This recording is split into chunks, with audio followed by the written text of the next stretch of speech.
은수미 전 의원께서 청와대에 들어가셨네요. 여성가족비서관 되셨어요. 근데 이제 은수미 의원께서 우리 방송하고 많이 이제 인터뷰 비슷한 걸 하셨잖아요. 오실 때 그런 이야기를 했어요. 물어봤어요. 노동부 장관 하고 싶은 생각 없으세요? 이렇게 물었어요. 답이 뭐라 그랬을까요? 불러줘야지 하죠. 이런 거 아니었을까요? 불러줄 가능성이 없어요. 라고 했어요. 오, 왜 또 그렇게 생각하셨을까? 그래서 서로 이야기를 좀 해봤어요. 이유가 뭔지. 그러니까 그 친문으로 분리되지 않은 사람이기 때문에 불러줄 가능성은 없어 보인다라고 이야기를 했고, 그래서 제가 문재인 대통령 스타일을 모르시네요. 친문이 아니기 때문에 불러주실 가능성이 훨씬 더 높지 않을까요? 그런 경우가 꽤 많았지 않습니까? 실제로 노동부 장관의 그 하마평이랄까 굉장히 많은 분들의 추천이 있었는데 결국엔 청와대 들어가셨습니다. 근데 물론 이런 측면이 있습니다. 비서관이라고 하는 게 사실 급이 좀 낮은 거예요. 저번에 백원우 전 의원도 재선이나 되는데 비서관으로 갔지 않습니까? 민정비서관? 지금 원수미 의원 같은 경우도 비서관으로 가면 급이 좀 떨어지는 겁니다. 근데 개혁에 동참하고자 하는 물결들을 타고 내가 급이 좀 떨어져도 가서 일하겠다라고 본인 스스로가 예스, 오케이를 했기 때문에 지금 들어간 거라고 봐요. 장관 후보로도 언급된 바도 있잖아요. 지난해 테러 방지법을 놓고 그 필러버스터 때 10시간의 기록을 세우면서 우리 진보 진영의 아이콘으로도 뜨기도 하셨는데요. 노동연구원 이력과 여성연구가 많은 연관성이 있습니다. 그 굉장히 중요한 지적이라고 판단이 되는 게요. 이분이 원래 사회학자 출신이잖아요. 그렇죠. 그리고 노동연구원에서 오랫동안 노동 연구를 하셨기 때문에 이분이 갖고 계신 기존의 어떤 정책은 여성 가족 정책을 베이스로 깔고 있으면서 그렇죠. 이게 이제 노동하고 연계되면서 여성 문제와 노동 문제를 한꺼번에 다룰 수 있고 거기에 대해서 정책을 영향을 미칠 수 있는 또 그런 자리, 그런 역할을 할 수 있게 되었다는 면에서는 오히려 이게 일타쌍피가 아닌가 그런 면으로 받아들일 수 있는 거예요. 그렇죠. 여성 일자리 문제 등 더하기 많은 전문성을 발휘할 수 있지 않을까. 그리고 이게 무슨 보훈 인사도 아니고 누가 봐도 그렇잖아. 이게 무슨 어떤 권력에 연관돼 있어서 내린 낙하산도 아닌 거고 진짜 가장 제대로 된 실력자가 좋은 위치에 간 거잖아요. 여기 대놓고 뭐라 그럴 사람은 없겠지 최소한. 정말 활약이 기대가 되는데요. 한국의 엘리트라고 하면은 정치, 경제 이런 쪽에 뛰어나신 분들을 엘리트라고 하잖아요. 네. 노동계 최고의 엘리트예요. 왜 그러냐면 노동계라는 게 엘리트란 말이 좀 사실 어색하잖아. 그러니까 한국노동연구원에서 국책기관이거든요. 네. 실제로 이 국책기관에서 노동을 연구했던 스펙이네 뭐네 이런 걸 통틀어가지고 이쪽 분야의 최고 전문가로 인정받는 분이기 때문에 사실 새 정부의 노동부 장관으로 기대를 했던 게 좀 사실인데 저는 이렇게 봅니다. 인물 키우기의 어떤 과정 같은 거예요. 그렇죠. 그래서 급이 낮다는 게 뭐냐면 국회의원 정도 되면요. 선수에 따라서는 장관급도 되고 차관급도 돼요. 근데 그보다 훨씬 더 이렇게 낮은 직급의 단계로 들어갔다고 하는 거는 직급 같은 거 신경 안 쓴다. 난 내가 하고 싶은 일 한다. 이런 차원이라고 보는 것이고 저는 문재인 대통령이 대단하다고 느껴지는 게 사실상 은수미 의원 같은 경우는 대선 과정에서도 친문 아닌 쪽으로 이렇게 어떤 약간은 반문이었다고도 봐야 되지. 아니 그렇지는 않아요. 그러니까 이렇게 낙인 찍으면 안 돼. 아니 왜냐하면 페미니즘 정책이라든지 뭐 여러 가지 부분에서 좀 쓴소리 를 했던 부분은 분명히 있어요. 그건 우리 쪽에 워낙 전문가가 있어서 기억을 하는데 아무튼 그럼에도 이분의 능력과 경력 그리고 앞으로의 가능성을 보고 능력을 발휘할 수 있는 그렇죠. 기회를 줬다는 면에서 야 이분의 인재풀은 정말 끝이 없구나 하는 생각을 하게 되네요. 그런데 정말 효과적인 리더가 되려면 싫든 좋든 나에게 쓴소리를 할 수 있는 용기가 있는 사람이 필요하잖아요, 주변에. 그런데 아까 그 훈아님이 말씀하셨듯이 이 엘리트는, 은수미 엘리트는 노동연구원 부연구위원이었었고 국회 환경노동위원회 노동정책 자문위원 등을 걸친 사람이라서 뭐 정치도 알고 노동계도 알고 여성도 알고 정말 일타 몇 피가 될지. 그거 아십니까? 은수미 전 의원이 김민석 원장이랑 동기 동창이에요. 네. 서울대. 그런 인맥이 있고요. 그러면서 저는 그런 거 봐요. 뭐 은수미 의원은 은수미 의원 나름대로 그 분야의 최고의 전문가니까 뭐 저는 이견은 별로 없고요. 이런 것들이 이제 같이 엮이면서 나는 문재인 대통령의 리더십을 보는데 사람 알고 보면 있잖아요. 나이 뭐 30 먹으나 40 먹으나 50 먹으나 60 먹으나 사람 감정은 똑같아요. 그러니까 친문 반문 이런 게 사실은 의미가 없어진 자리가 대통령이거든요. 오랜 시간 동안 그 그룹 내에서 같은 패밀리 비슷하게 가깝게 지낸 사람들이 무슨 의미가 있습니까? 예를 들어서 이번 대선 때도요. 뭐 기존에 친문 아니었던 분들이 열심히 뛰어서 문재인 대통령 만들잖아요. 그러면 친문 된 거예요. 원수미 의원 안 그랬습니까? 반문, 뭐 비문, 친문 이렇게 구분하는 것도 사실은 언론의 농간인 거고요. 그렇게 해서 이미지만 더 씌워지는 거지. 은섭이 전 의원도 성남에서 대선 선거운동 정말 열심히 했고. 근데 그 아까 말씀드린 것처럼 나는 친문이 아니니까 뭐 불러주겠어요 라고 지나가는 말로 얘기를 했지만 문 대통령 스타일로 보면 불러줄 것 같은데요? 제 말이 그렇죠. 적중했잖아요. 네.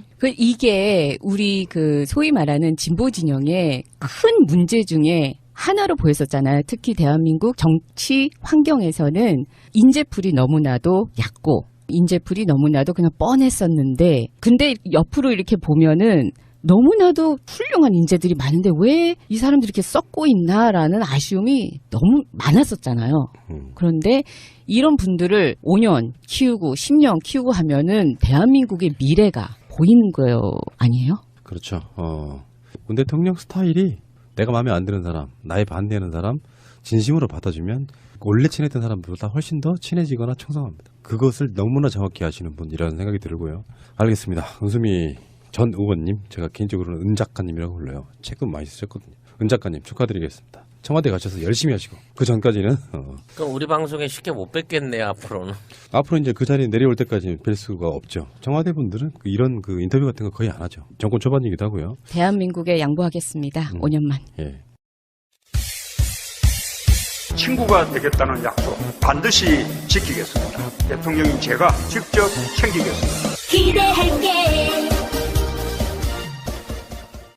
방송은 오늘부터 시작돼서 이번 주에는 굉장히 많은 청문회가 열리고 있는데요. 방송은 오늘은 한승희 국세청장 후보자의 청문회가 열리고 있는데요.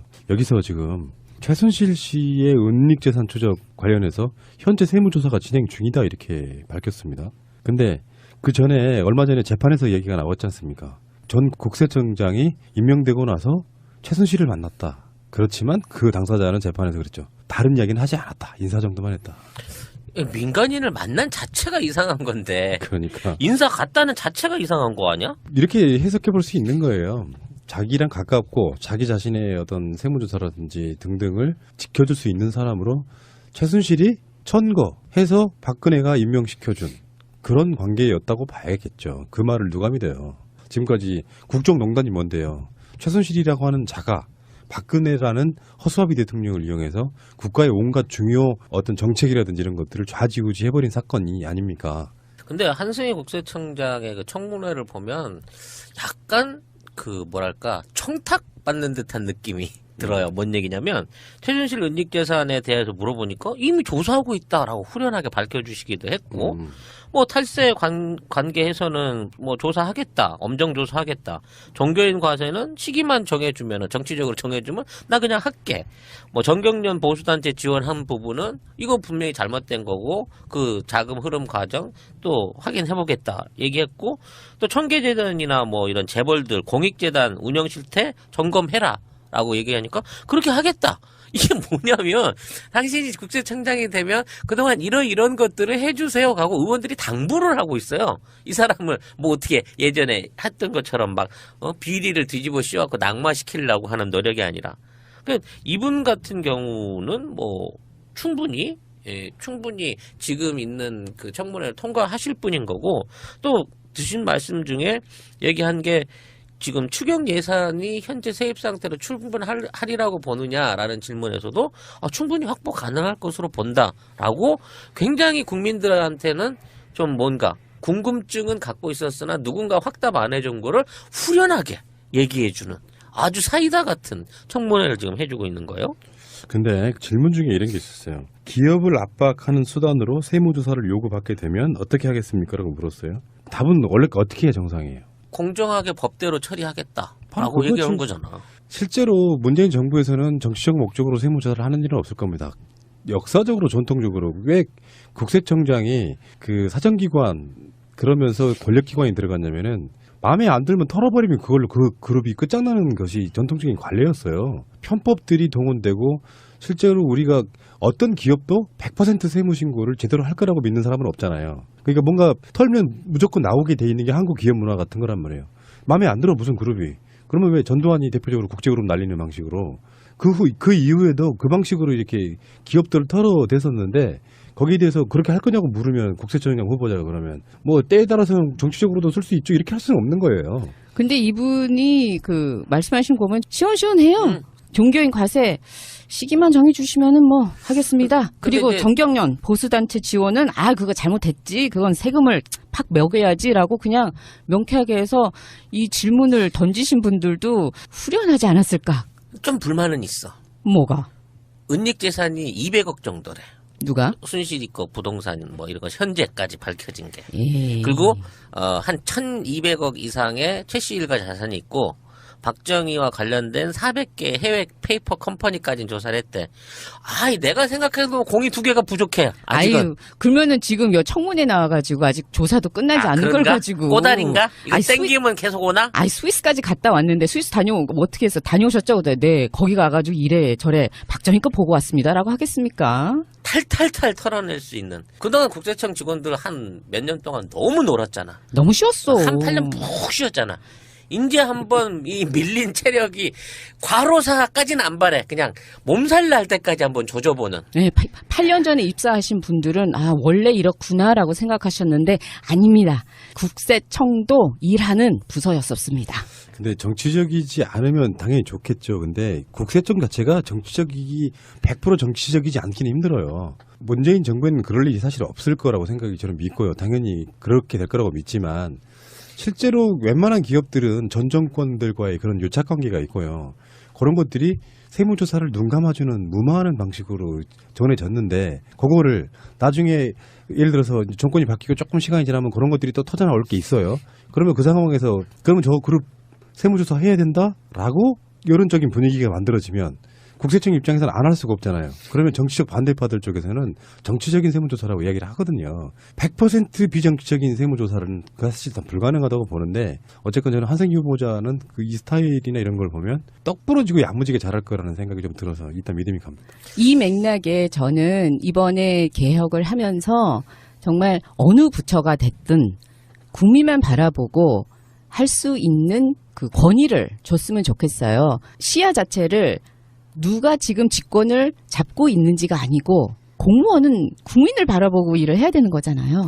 이라고 하는 게 사실 급이 좀 낮은 거예요. 저번에 백원우 전 의원도 재선이나 되는데 비서관으로 갔지 않습니까? 민정비서관? 지금 원수미 의원 같은 경우도 비서관으로 가면 급이 좀 떨어지는 겁니다. 근데 개혁에 동참하고자 하는 물결들을 타고 내가 급이 좀 떨어져도 가서 일하겠다라고 본인 스스로가 예스, 오케이를 했기 때문에 지금 들어간 거라고 봐요. 장관 후보로도 언급된 바도 있잖아요. 지난해 테러 방지법을 놓고 그 필러버스터 때 10시간의 기록을 세우면서 우리 진보 진영의 아이콘으로도 뜨기도 하셨는데요. 노동연구원 이력과 여성연구가 많은 연관성이 있습니다. 그 굉장히 중요한 지적이라고 판단이 되는 게요. 이분이 원래 사회학자 출신이잖아요. 그렇죠. 그리고 노동연구원에서 오랫동안 노동연구를 하셨기 은수미 전 의원께서 청와대에 들어가셨네요. 여성가족비서관 되셨어요. 근데 원수미 의원께서 우리 방송하고 많이 이제 인터뷰 비슷한 걸 하셨잖아요. 오실 때 그런 이야기를 했어요. 물어봤어요. 노동부 장관 하고 싶은 생각 없으세요? 이렇게 물었어요. 답이 뭐라 그랬을까요? 불러줘야지 하죠. 이런 거 아니었을까요?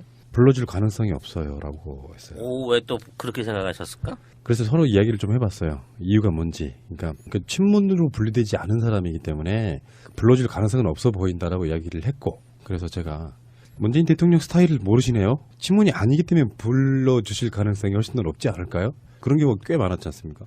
실제로 노동부 장관의 하마평이랄까 굉장히 많은 분들의 추천이 있었는데 결국엔 청와대 들어가셨습니다. 근데 물론 이런 측면이 있습니다. 비서관 때문에 이분이 갖고 계신 기존의 어떤 정책은 여성 가족 정책을 베이스로 깔고 있으면서 그렇죠. 이게 이제 노동하고 연계되면서 여성 문제와 노동 문제를 한꺼번에 다룰 수 있고 거기에 대해서 정책을 영향을 미칠 수 있는 또 그런 자리, 그런 역할을 할 수 있게 되었다는 면에서는 오히려 이게 일타쌍피가 아닌가 그런 면으로 받아들일 수 있는 거예요. 그렇죠. 여성 일자리 문제 등 더하기 많은 전문성을 발휘할 수 있지 않을까. 그리고 이게 무슨 보훈 인사도 아니고 누가 봐도 그렇잖아.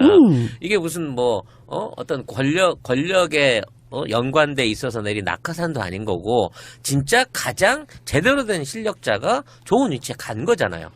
여기 대놓고 뭐라 그럴 사람은 없겠지 최소한. 정말 활약이 기대가 되는데요. 한국의 엘리트라고 하면은 정치, 경제 이런 쪽에 뛰어나신 분들을 엘리트라고 하잖아요. 네. 노동계 최고의 엘리트예요. 왜 그러냐면 노동계라는 게 엘리트란 말이 좀 뭐 사실 어색하잖아.